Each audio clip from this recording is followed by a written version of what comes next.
The rain was coming down in sheets, a real biblical-level downpour.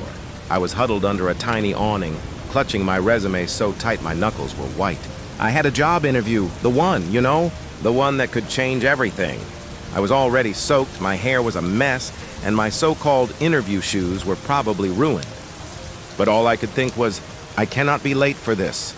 Just as I was about to make a mad dash for it, I saw him. He was standing completely exposed to the storm, looking utterly defeated. He had a nice suit on, or at least it was nice before the rain decided to use it as a sponge. He was trying to shield some papers with a flimsy briefcase, but it was a lost cause. He just looked so stressed, and I recognized that look. It was the same one I saw in the mirror every morning. My brain screamed at me, "Don't do it! It's your only umbrella. You need this job." But my heart did something else. I walked over to him, my own interview forgotten for a second.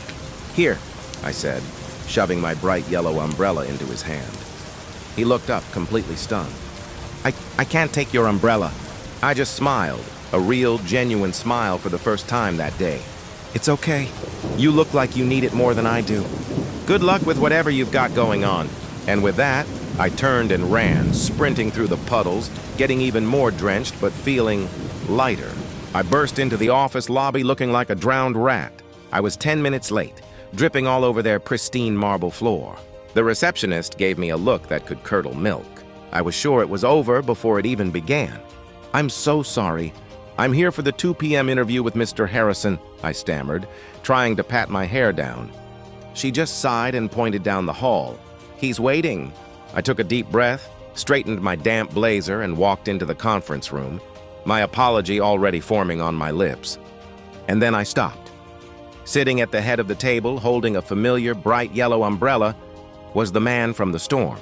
He looked up and a slow smile spread across his face.